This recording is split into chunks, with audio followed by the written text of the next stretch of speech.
Urmi homeo হলের পক্ষ থেকে আপনাদের সকলকে জানাই আন্তরিক প্রীতি ও শুভেচ্ছা। আমি ডাক্তার দিবাকর দাস, একজন হোমিওপ্যাথিক চিকিৎসক।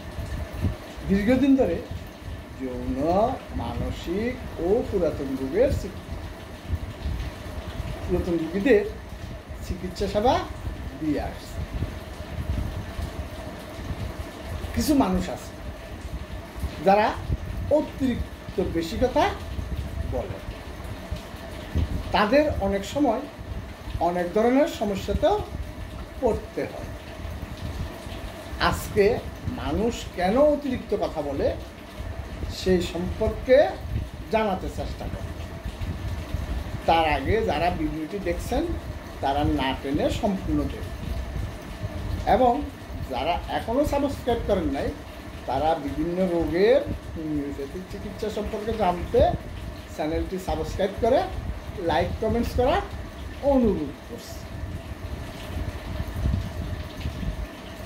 অতিরিক্ত কথা বলা রোগ নাও হতে পারে, তবে এটি কিছু মানসিক বা আচরণগত সমস্যার লক্ষণ হতে পারে। অতিরিক্ত কথা বলা ব্যক্তিদের একটি বৈশিষ্ট্য হতে পারে, তবে এটি যখন স্বাভাবিকের চেয়ে বেশি এবং অন্যান্য সমস্যার সাথে সম্পর্কিত হয় তখন এটি একটি সমস্যা হিসাবে বিবেচিত হতে পারে। কিছু ক্ষেত্রে অতিরিক্ত কথা বলা সিজোফ্রেনিয়া, ADHD বা অন্যান্য মানসিক স্বাস্থ্যের অবস্থার একটি অংশ হতে পারে। যদি অতিরিক্ত কথা বলার কারণে ব্যক্তি বা তার আশেপাশের মানুষের জীবনযাত্রার নেতিবাচক প্রভাব ফেলে, তাহলে একজন মনোরোগ বিশেষজ্ঞের সাথে পরামর্শ করা উচিত। আরও কিছু বিষয় যা অতিরিক্ত কথা বলার কারণ হতে পারে। মানসিক চাপ। অতিরিক্ত মানসিক চাপ বা উদ্বেগের কারণে মানুষ অতিরিক্ত কথা বলতে পারে।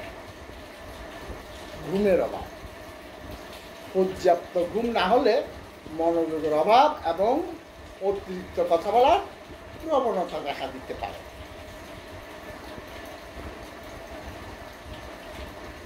সামাজিক উদ্বেগ। কিছু মানুষ সামাজিক পরিস্থিতিতে অতিরিক্ত কথা বলার মাধ্যমে তাদের উদ্বেগকে মোকাবেলা করার চেষ্টা করে।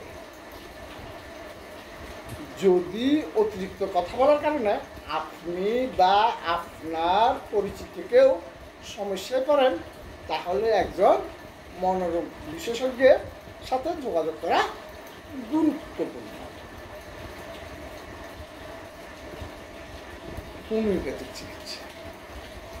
অন্য সব রোগ ব্যাধির মতো অতিরিক্ত কথা বলার রোগ নয়।